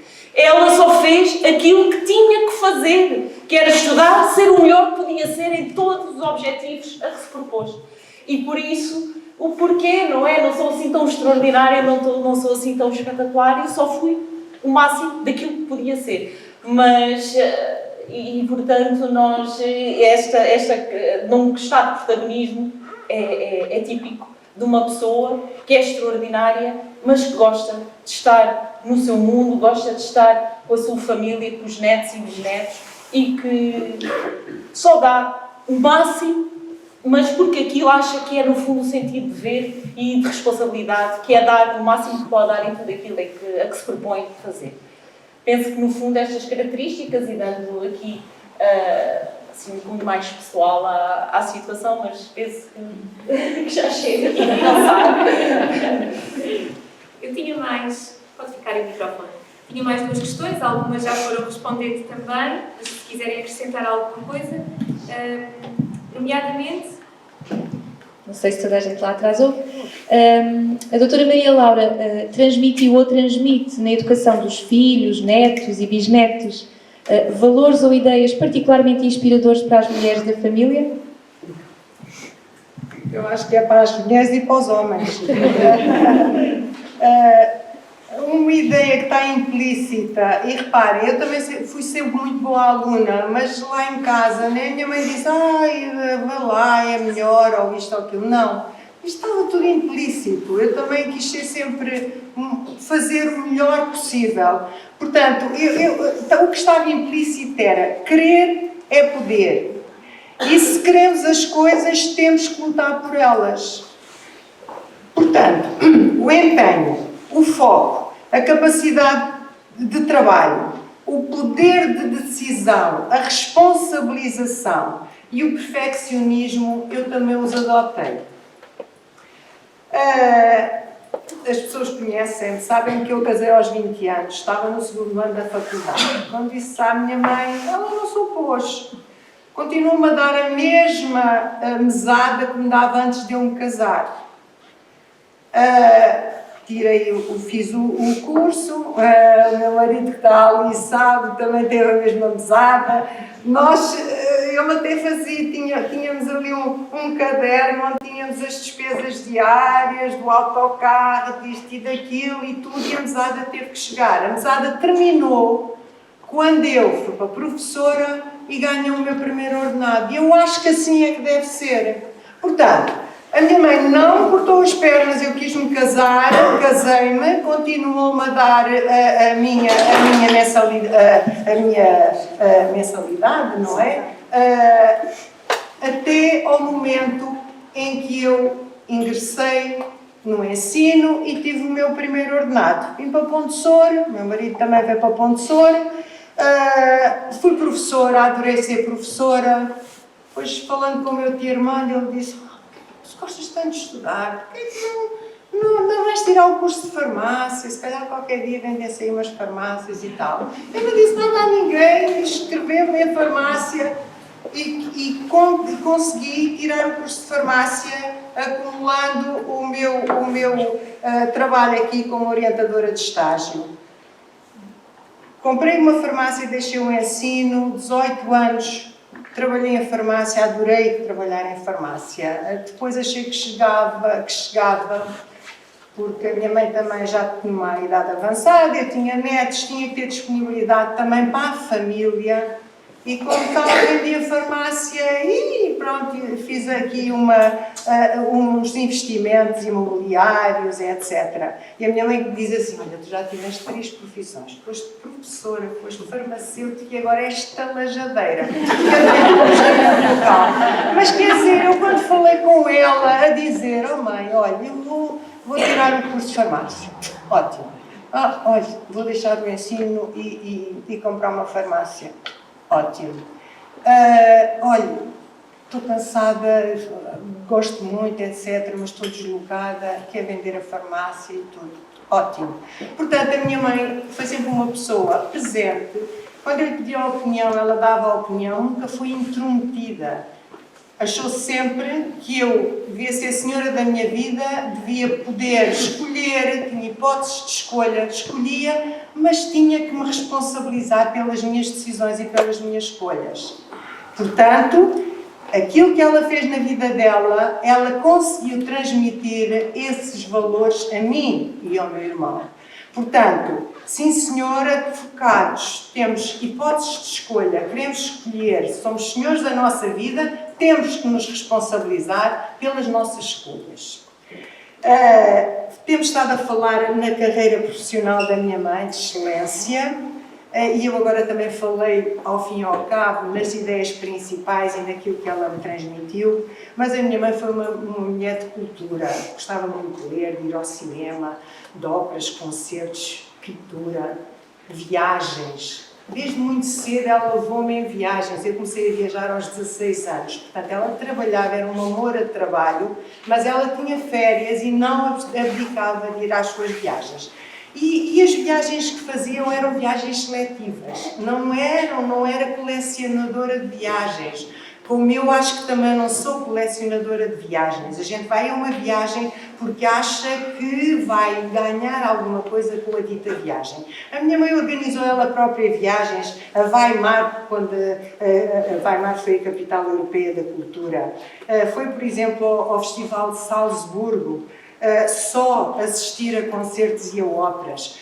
Muitas vezes ia a Madrid, a Paris, ver exposições temporárias de obras que só se conseguiam ver naquela exposição temporária, e depois também foi a muitas outras viagens.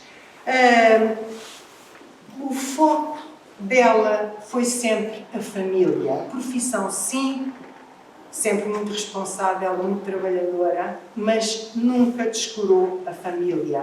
Portanto, eu fui educada praticamente aqui na casa dos meus avós. Eu vim para cá com 7 anos, fiz todo o meu percurso aqui em Ponte Sor. A minha mãe, entretanto, foi para a carreira como delegada, como juiz, mas ela estava sempre presente.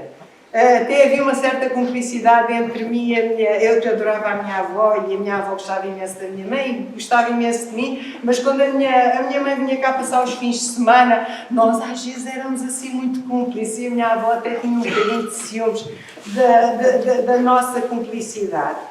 Portanto, ela esteve sempre presente. Quando nós começámos a ter os miúdos, logo assim que possível, ela arranjou um apartamento na praia, onde passava as férias com os miúdos, connosco, com os netos.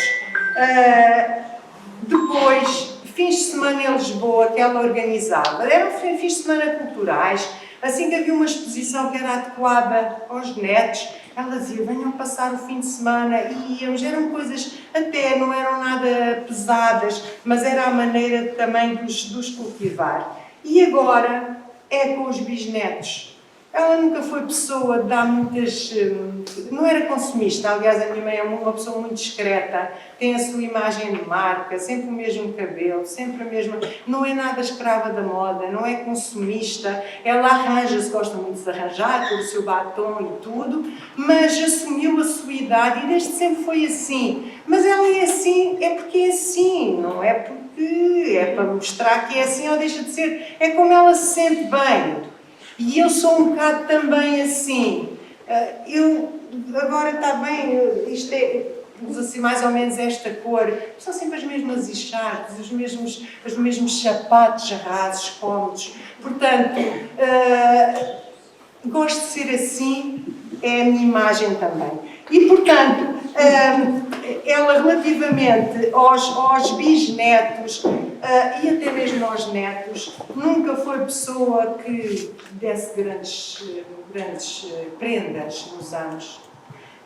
Era uma viagem.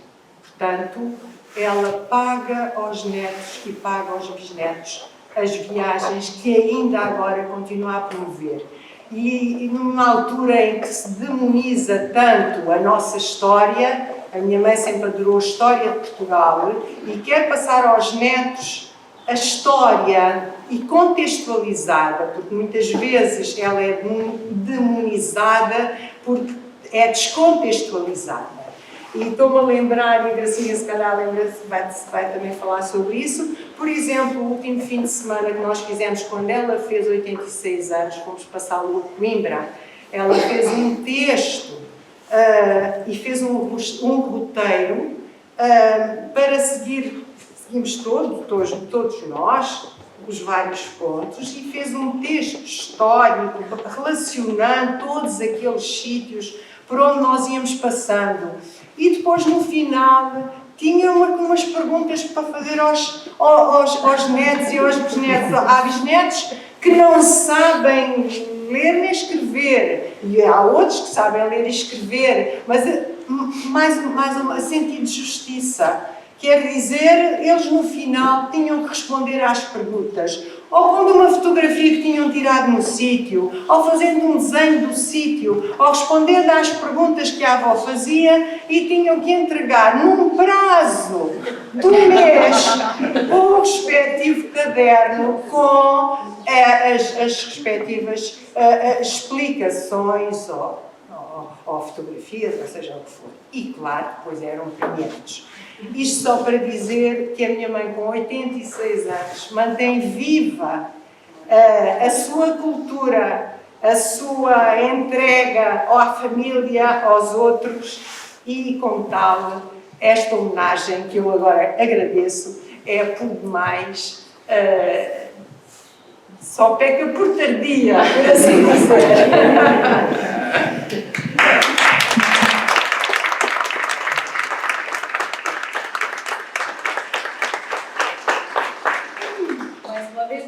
Já disse tudo e eu então, mas efetivamente, em termos aqui, como estamos nas celebrações também no Dia da Mulher, e como a minha tia concluiu, também não acho que a minha avó tenha diferenciado o tratamento ou a inspiração que deu aos netos, ou filhos, ou bisnetos, sendo femininos ou sendo masculinos. Portanto, os valores que transmitiu, todos estes valores que foi transmitindo a todos eles, e quer a nível cultural, e quer a nível das viagens, quer a nível das idas à ópera, que eu com, sei lá, 7, 8, 9 anos já ia à ópera. Hoje em dia é quase impensável quem é que se lembra de colocar 4 crianças entre, sei lá, os 7, os 10 e os 11 anos a ouvir uma ópera, mas efetivamente a ver e ouvir. E efetivamente a minha avó tinha essa preocupação.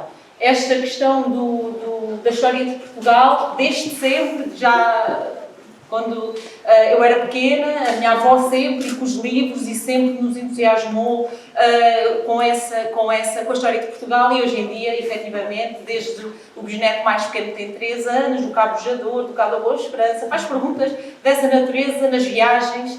Viagens essas que, no fundo, no meu entender e daquilo que eu penso, em que a minha avó aproveita efetivamente para tentar cativar os miúdos para o gosto pela história. No fundo, a minha avó faz isto porque, sendo a matriarca que é da família e que toda a gente reconhece na família, desde o mais pequenino até ao mais velho, como exemplo a seguir, todos a veneram. Basicamente, o que a minha avó diz é lei. Se a minha avó quer ir andar 10 km, nós vamos andar 10 km, porque a minha avó sempre foi assim, uma pessoa determinada e que nos leva a todos nessa determinação e nos leva para os objetivos que ela pretende. Mas, no fundo, a minha avó penso que vai fazendo estas viagens anuais, e mesmo agora estando doente, andou a organizar a viagem para o Porto Santo. Tínhamos de ir para o Porto Santo e nós, avó, por amor de Deus, deixe dessas coisas, porque ela nos quer a todos juntos e unidos.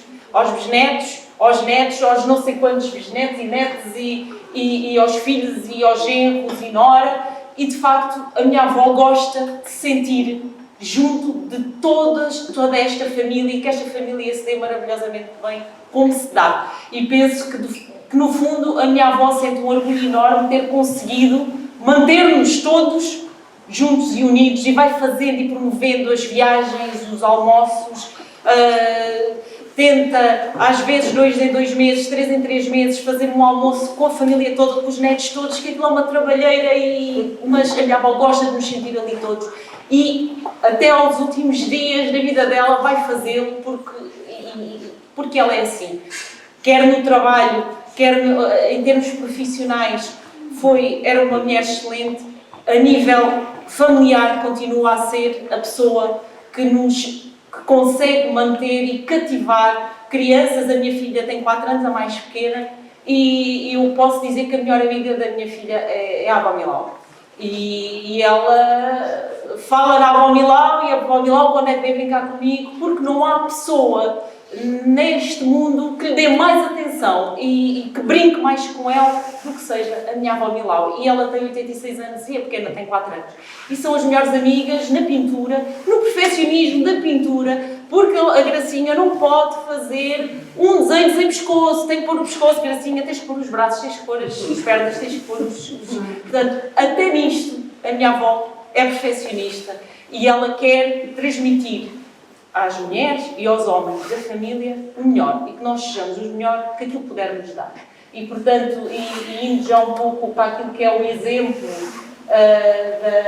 da minha avó na nossa vida, na minha vida, enquanto neta, e que eu já há pouco também aflorei de certa maneira, é ter crescido com este exemplo de uma pessoa que se superou na adversidade e que conseguiu chegar onde quis chegar e conseguiu propor-se a objetivos que pareciam quase impossíveis e chegou lá. No fundo, parece-me fácil isso. Para mim, cresci a achar que era natural e tinha igualdade de oportunidades. Não era o facto de eu ser mulher, não é o facto, como não foi o facto da minha avó ser mulher, não foi o facto de ser alentejana, como não é o facto de ser alentejana e provinciana, e com muito orgulho digo, e porque de facto são estas as minhas raízes, e vou para Lisboa, e vou para onde quiser, e vou chegar onde eu quiser, e eu estou aqui porque quero estar aqui, eu quero estar em Pontessor, eu gosto desta comunidade, eu gosto de trabalhar aqui, eu estou aqui porque eu quero estar aqui. Porque são estes valores que a minha avó me transmitiu pelo exemplo. Não precisou de me dizer, não precisou de dizer Gracinha, faz isto ou não faças aquilo. Cometi erros, todos cometeram. A minha avó sempre valorizou o que nós podíamos dar de melhor e não aquilo que pudemos dar de pior. Mas, no fundo, ela, através do exemplo e de nós vermos onde é que, com trabalho, com foco e determinação, podemos chegar. Qualquer pessoa, seja mulher, seja homem, é indiferente, é irrelevante. Vai chegar e nós todos, os que aqui estamos, chegaremos se efetivamente assim o quisermos. E eu acho que isto é um exemplo, e quando é bom, que é o caso, é tudo. E, portanto, o exemplo da minha avó, penso que para esta família, para esta comunidade de pessoas que gostam dela e que aqui estão, e vejo aqui uma série de pessoas que a admiram, é o suficiente. E, portanto, eu acho que nós só temos que dar aquilo que pudermos dar, independentemente de sermos homens e sermos mulheres. E penso que eu já estou quase esgotada.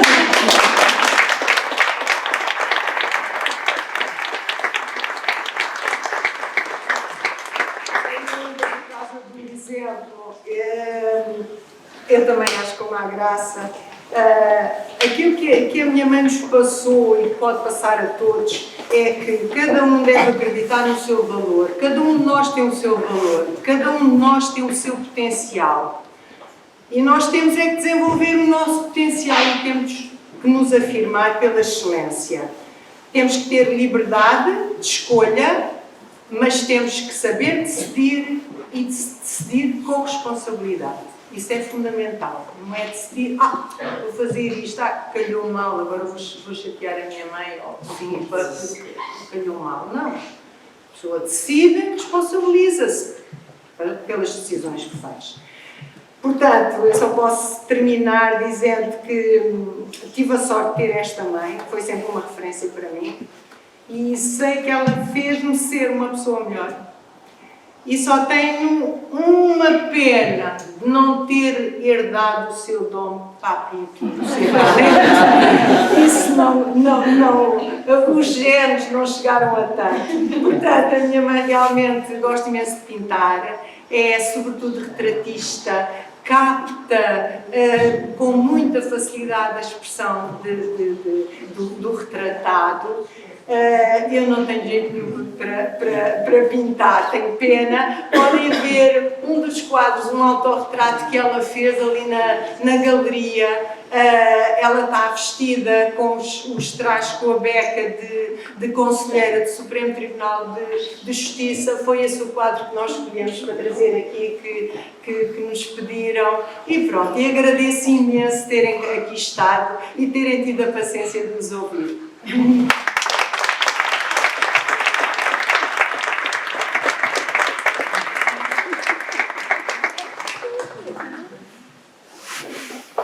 Nós é que agradecemos muito a vossa disponibilidade e toda a ajuda que concederam na preparação desta homenagem.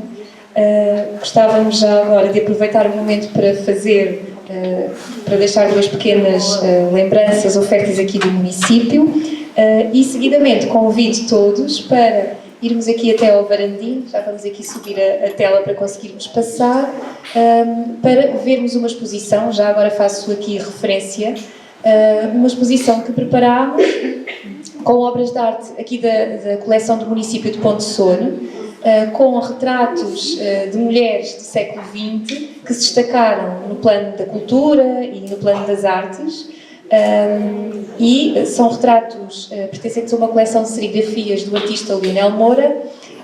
Juntámos a cada um dos retratos uma pequena biografia destas mulheres e também alguns dos livros aqui da coleção da Biblioteca Municipal que temos escritos pelas mulheres em causa, no caso da Flor Bela Espanca, da Natália Correia, ou que fazem referência à sua vida, à sua obra, nomeadamente no caso da Beatriz Costa, da Marilena Vieira da Silva, da Amália Rodrigues, Maria João Pires, e começamos exatamente a exposição com uma referência à Maria Lamas e ao seu livro Mulheres do Meu País, que fez o ano passado, creio eu, 75 anos que foi publicado, que é foi uma homenagem a todas as mulheres portuguesas, feita pela escritora, jornalista Maria Lamas, publicada no final dos anos 40, e que retrata o perfil de uma série de mulheres trabalhadoras de várias classes sociais e de todas as regiões de Portugal.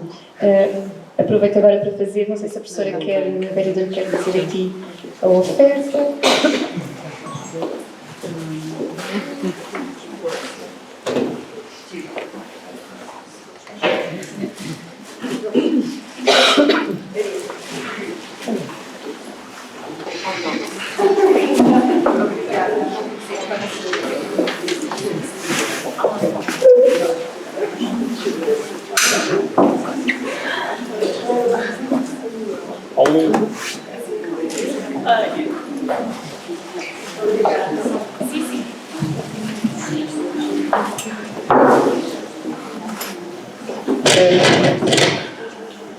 Nós já sabíamos, de antemão, que a melhor forma de homenagearmos a mulher, ou seja, comemorar o Dia da Mulher, era homenagear estas duas mulheres.